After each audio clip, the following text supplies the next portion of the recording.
Imaginez un instant que vous vous réveillez demain matin et que le monde de l'aviation militaire est basculé pendant votre sommeil. C'est exactement ce qui vient de se produire, et si vous n'en avez pas encore entendu parler, accrochez-vous bien car ce que je vais vous révéler va complètement changer votre perception de l'équilibre des forces militaires mondiales. Il y a quelques jours à peine, dans le plus grand secret, deux géants industriels chinois ont simultanément fait voler leur prototype de chasseurs de 6e génération. Oui, vous avez bien entendu, deux chasseurs révolutionnaires en moins de 24 heures. Pendant que l'Occident débat encore sur les spécifications théoriques de ces appareils futuristes, la Chine vient de prouver qu'elle n'était plus seulement dans la course, mais qu'elle pourrait bien être en train de la remporter. Mais avant de plonger dans le vif du sujet, laissez-moi vous expliquer pourquoi ces images que vous voyez à l'écran représentent potentiellement l'un des bouleversements technologiques les plus importants de notre époque. Car comprenez bien une chose, nous ne parlons pas simplement d'un nouvel avion de chasse. Nous parlons d'une révolution qui redéfinit complètement les règles du jeu géopolitique. Alors, qu'est-ce qui rend un chasseur de 6e génération si spécial par rapport à tout ce qui existe aujourd'hui? Pour comprendre l'ampleur de cette révolution, il faut d'abord saisir que nous ne parlons plus seulement d'avions pilotés par des humains.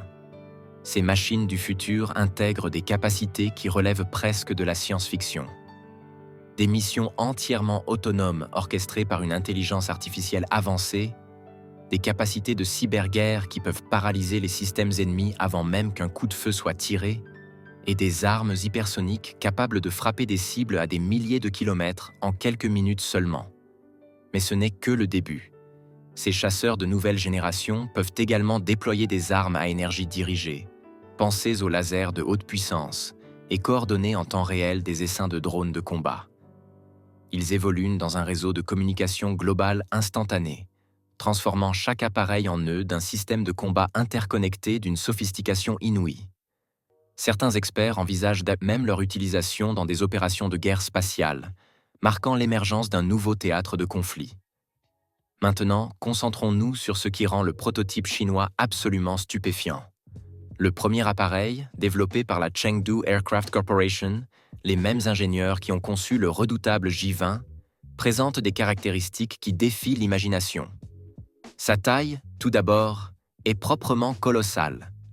Quand on compare les images avec le J-20, dont l'envergure mesure environ 13 mètres, les experts estiment que ce nouveau monstre pourrait atteindre près de 20 mètres d'envergure, avec une longueur totale dépassant également les 20 mètres.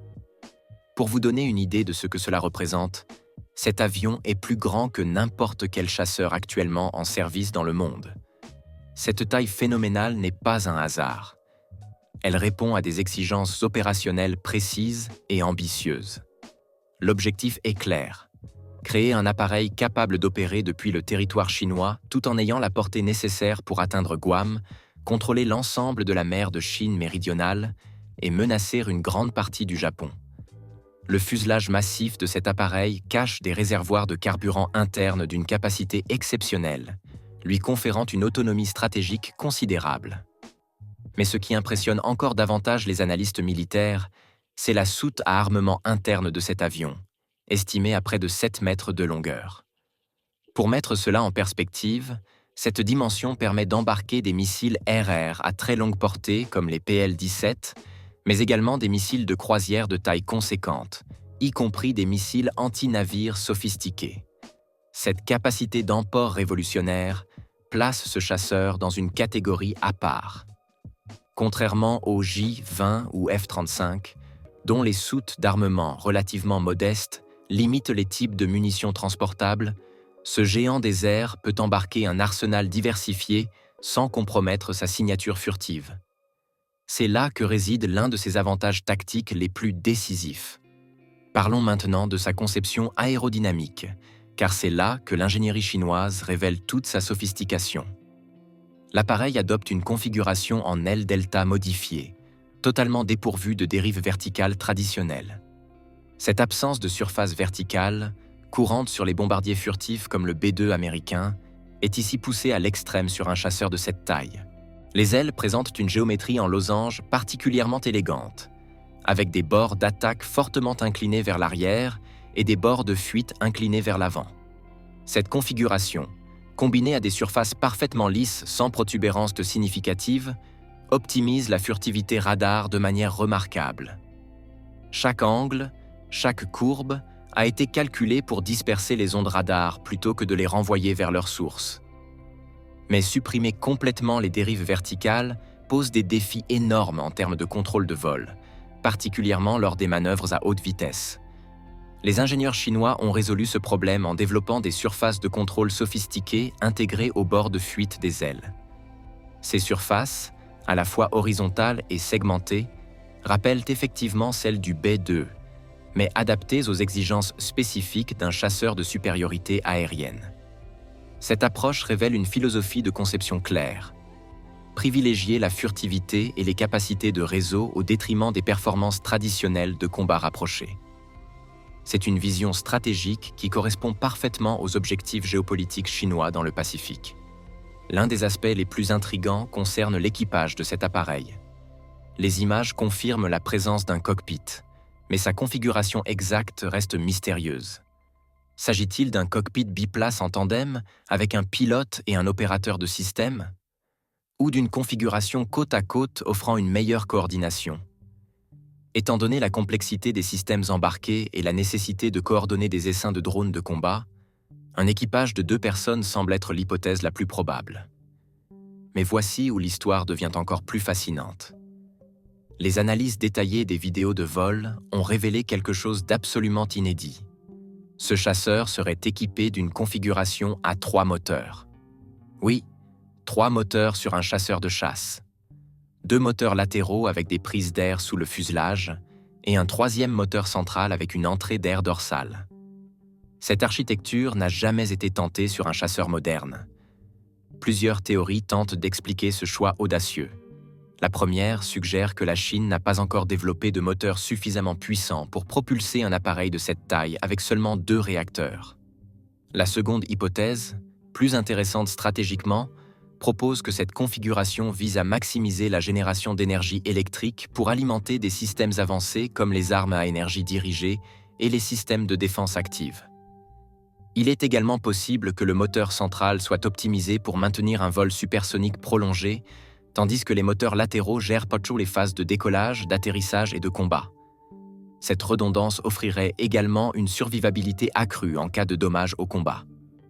Maintenant, préparez-vous à ce qui va suivre, car l'histoire prend une tournure encore plus stupéfiante. Moins de 24 heures après la révélation du premier prototype, un second chasseur de 6e génération, développé cette fois par Shenyang Aircraft Corporation, a effectué son vol inaugural. 2 conceptions radicalement différentes, 2 approches technologiques distinctes, testées simultanément. Cette stratégie de développement parallèle révèle l'ampleur des investissements chinois dans cette technologie et leur détermination à ne pas prendre de retard technologique. Contrairement aux programmes occidentaux qui misent généralement sur un seul concept, la Chine explore simultanément plusieurs voies pour maximiser ses chances de succès. Le prototype de Shenyang présente des différences marquées par rapport à celui de Chengdu, suggérant des philosophies d'emploi distinctes. Malheureusement, les informations disponibles sur ce second appareil restent limitées, mais son existence même confirme que la Chine ne mise pas tout sur une seule carte technologique. Ces 2 prototypes doivent être considérés comme des démonstrateurs technologiques plutôt que comme des versions de production imminente. Ihre Entwicklung ist Teil der chinesischen Strategie der Zugangsverweigerung und der Sperrung von Gebieten, die darauf abzielt, die US-Streitkräfte in respektvoller Entfernung von den chinesischen Küsten zu halten und gleichzeitig den Einflussbereich Pekings im Pazifik auszuweiten. Die geopolitischen Auswirkungen dieser Enthüllungen sind nicht zu unterschätzen. Jahrzehntelang haben die Vereinigten Staaten ihre Luftüberlegenheit dank ihres technologischen Vorsprungs aufrechterhalten. Das Aufkommen einsatzfähiger chinesischer Kampfflugzeuge der 6. Generation könnte dieses Gleichgewicht grundlegend in Frage stellen. Für die Verbündeten der USA in der Region, insbesondere Japan, Südkorea, Australien und Taiwan, stellen diese Entwicklungen eine große strategische Herausforderung dar. Die operative Reichweite dieser neuen chinesischen Kampfflugzeuge könnte die regionalen Verteidigungspläne erheblich erschweren und eine vollständige Neubewertung der Militärstrategien erzwingen. Auf amerikanischer Seite kommen diese Enthüllungen zu einem Zeitpunkt, an dem Programme für Kampfflugzeuge der 6. Generation, wie das Next Generation Air Dominance, erhebliche Verzögerungen und Kostenüberschreitungen verzeichnen. Die chinesische Demonstration könnte diese Programme beschleunigen, aber auch offenbaren, dass die USA ihren traditionellen Vorsprung in diesem kritischen Bereich verloren haben. Was diese Situation für den Westen besonders besorgniserregend macht, ist die Geschwindigkeit, mit der China Fortschritte gemacht hat. Noch vor wenigen Jahren betrachteten viele Experten die chinesische Luftfahrtindustrie als weitgehend abhängig von westlicher oder russischer Technologie. Diese Prototypen beweisen, dass China eigenständige Konstruktions- und Produktionskapazitäten in den modernsten Technologien entwickelt hat. Das Auftauchen dieser chinesischen Kampfflugzeuge der 6. Generation markiert möglicherweise den Beginn einer neuen Ära der Militärluftfahrt. Wenn diese Prototypen zu einsatzfähigen Serienversionen weiterentwickelt werden, könnten sie das globale Gleichgewicht der Luftstreitkräfte neu definieren und alle Militärmächte dazu zwingen, ihre Luftverteidigungsstrategien zu überdenken. Das Wettrennen um die Kampfflugzeuge der 6. Generation hat gerade erst begonnen und China hat gerade bewiesen, dass es nicht mehr nur ein Konkurrent ist, sondern möglicherweise der Anführer dieser technologischen Revolution. Die Zukunft der weltweiten Luftüberlegenheit könnte sich in den chinesischen Lüften entscheiden, und die ganze Welt beobachtet mit großer Aufmerksamkeit jede Entwicklung in diesem faszinierenden und zugleich beunruhigenden technologischen Wettlauf.